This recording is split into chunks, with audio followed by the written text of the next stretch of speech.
나이가 조금씩 들어가면서 제가 느끼는 것이 하나 있습니다. 바로 잘 먹어야 한다는 것이에요. 여러분들도 공감하시나요? 네. 끼니를 거르고 일을 하다 보면 머리가 아프거나 어지럽기도 하고요. 손에 아무것도 일이 잡히지 않을 때도 있습니다. 이럴 때 주변에 먹을 것이 아무것도 없으면요, 짜증이 일어나기 너무 쉽죠.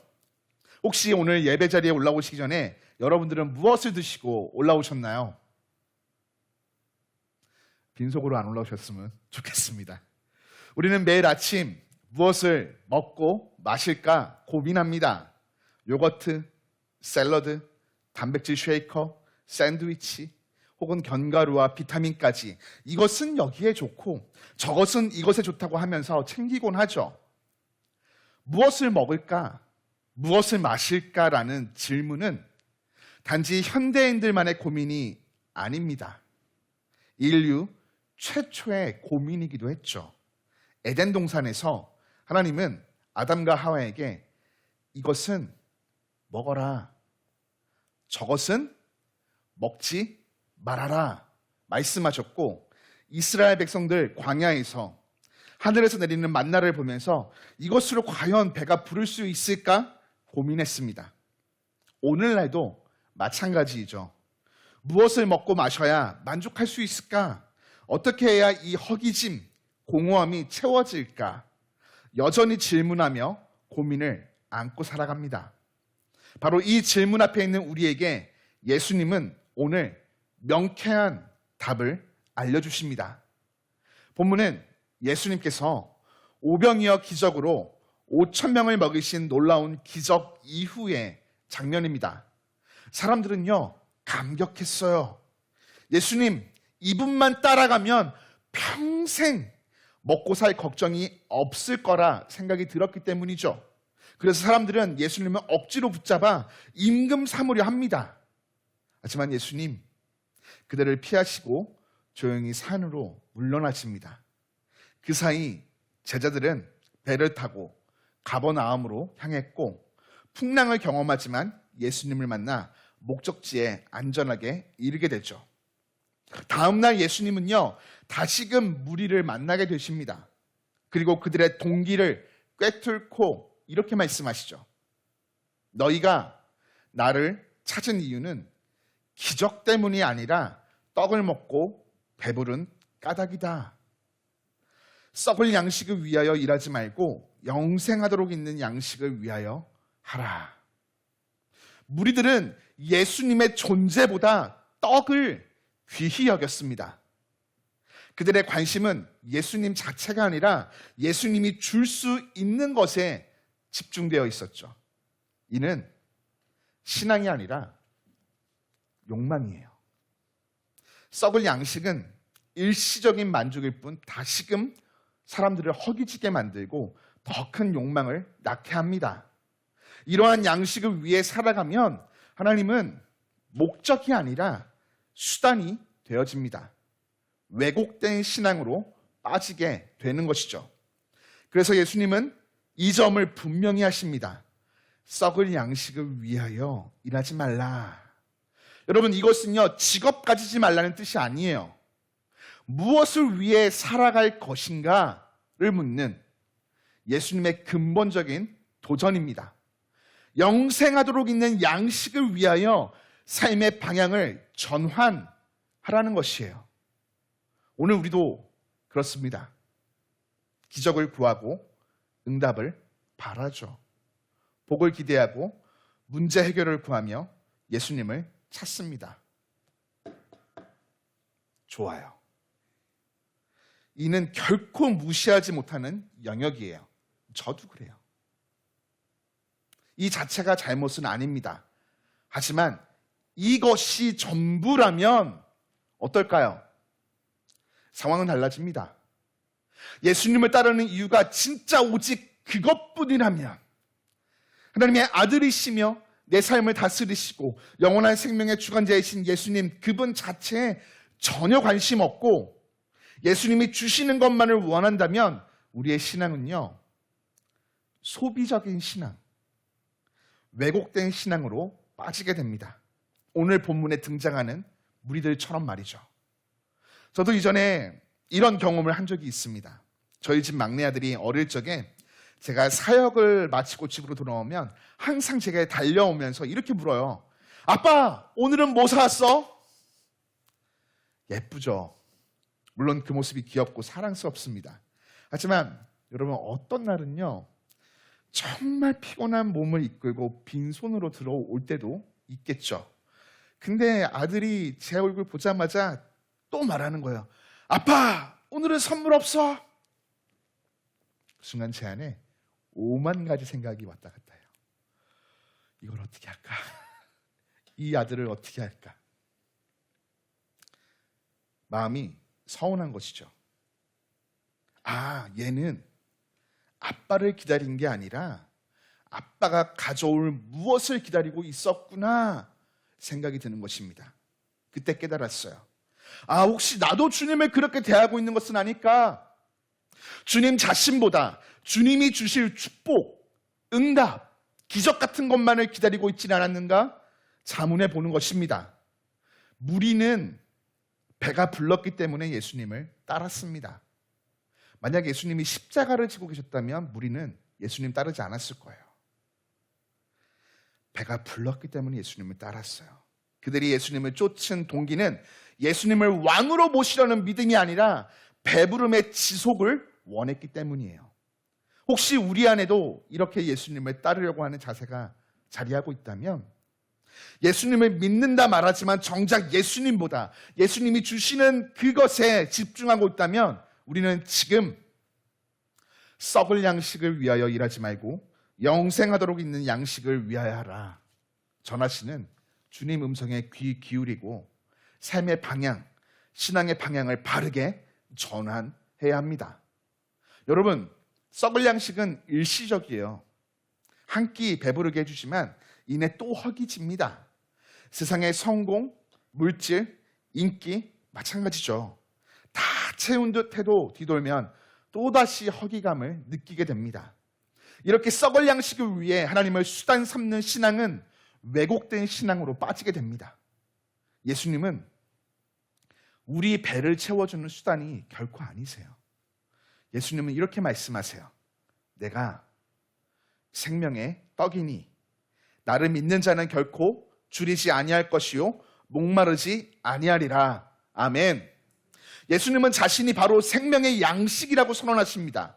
자신을 우리에게 다 내어주시는 것이에요.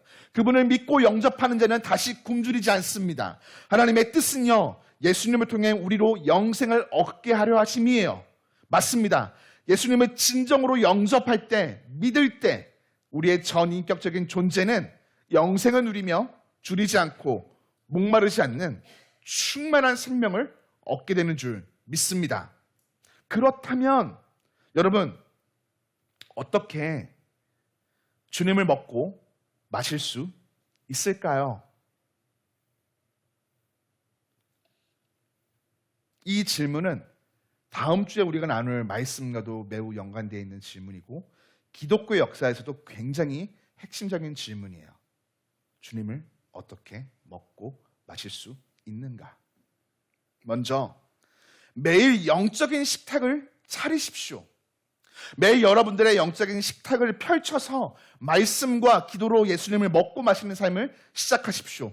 이왕이면 잘 차려진 정찬을 음미하며 드셔보시기를 권면드립니다. 우리들 바쁜 시대를 살아가다 보니까 뭘 드시죠? 패스트푸드, 빠른 거. 근데요, 빠르면, 짧으면, 자칫하면 체합니다. 꼭꼭 씹고 음미해야 돼요. 말씀이 그래요. 아침에는 유튜브로 송출되는 아침을 여는 묵상을 통해 신앙 공동체에게 베풀어 주시는 영적인 식탁을 여러분들 누리시고요. 저녁에는 충분한 시간의 여유를 두십시오. 그리고 자신만의 루틴을 따라 말씀을 정하고 예수님이 어떤 분이신지 깊은 묵상을 통해서 알아가는 영적인 식탁을 누리십시오. 그게 정찬이에요. 그때 우리 몸과 영혼이 채워짐, 배부름을 경험하게 될 것입니다. 그러할 때 더불어 우리의 모든 필요를 아시는 주님께서 분명히 영생하도록 하는 양식뿐만 아니라 삶의 일용할 양식 또한 채워주시는 은혜를 경험하게 하실 줄 믿습니다. 다음으로 신앙의 동기를 점검하십시오. 오늘 내가 예수님을 따르는 이유가 예수님 때문인지, 예수님이 주시는 유익 때문인지 성찰하며 삶을 재정비해야 합니다. 신앙의 자리에서 주객 전도가 일어나면 안 돼요. 우리의 신앙이 나의 육체적 필요, 현실적 문제 해결, 성공과 평안, 건강과 행복을 채우기 위해 예수님을 쫓는 소비적인 신앙에 머무르고 있다면 이제는 방향을 바꿀 때입니다. 여러분 다 지금 예수님 올해 처음 믿으신 거 아니시잖아요. 바꾸셔야 돼요. 여전히 그 자리에 머무르고 있으면 어린아이와 같은 신앙이에요. 기도가 응답되지 않을 때, 삶이 어렵고 뜻대로 풀리지 않을 때 우리의 마음은 어려울 수 있어요. 하지만 그럼에도 불구하고 그 순간 여전히 예수님 자체가 나의 기쁨이고 만족이며 예수님 자체가 나에게 주어진 하나님의 놀라운 은혜임을 고백하는 성도가 되어야 한다는 것입니다. 이게 신앙이 자라가는 것이에요. 가령 자녀가 좋은 대학에 진학하지 못할지라도, 투자했던 주식이 다 밑바닥을 쳤을지라도, 기도 제목이 응답되지 않을지라도, 육체가 병들어 아플지라도 하나님을 향한 우리의 마음이 식어지면 안 된다는 것이에요. 이런저런 다양한 상황과 환경들로 인해서 하나님을 향한 우리의 마음이 흔들릴 때 우리는 결국 소비적인 신앙에 머무르게 됩니다. 하나님 이거 주시고요, 하나님 이거 주세요, 하나님 이것도 필요하네요, 여기 있습니다, 제 오퍼입니다.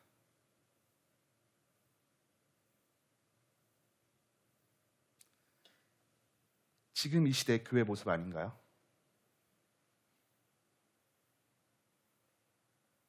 예수님은 밴드머신이 아니에요. 자판기가 아니에요.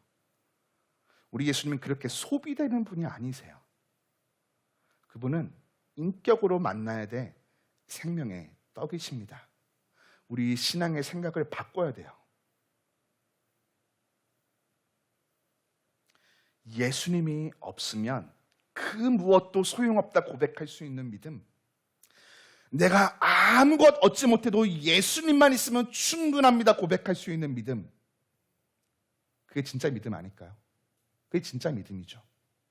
요한복음에 기록하고 있는 요한은요, 요한 3서 1장 2절을 통해 이렇게 말합니다.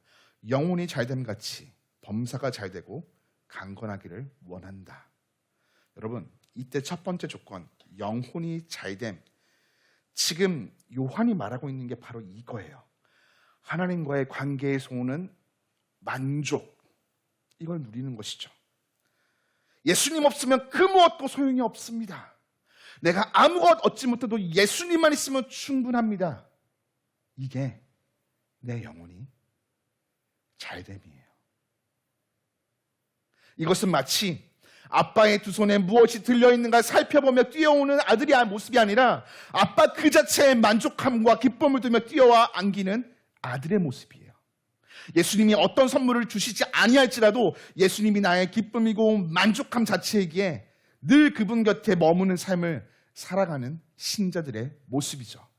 저와 여러분 모두가 이와 같은 신앙의 길을 걸어가기를 주님의 이름으로 간절히 축복합니다. 사랑하는 교회 여러분, 예수님 믿는 것, 신앙생활 한다는 것은요, 단지 예수님께 도움 요청하는 것이 아니에요. 그분 자신을 양식 삼아 살아가는 삶이에요. 썩을 양식이 아닌 영원한 양식을 위하여 하라. 나는 생명의 떡이니 내게 오는 자는 결코 줄이지 아니할 것이요 나를 믿는 자는 영원히 목마르지 아니하리라 말씀하시는 주님 음성에 귀 기울이고 순종함으로 주님이 펼쳐놓으신 그 식탁 앞에 나아가 그 생명의 떡을 먹고 마시는 것입니다. 주님은 오늘도 우리 모두가 주님으로 말미암아 체험을 얻고 만족함 누리기를 간절히 소원하십니다. 주님은 자신에게 나아오는 자를 결코 내쫓지 않으세요.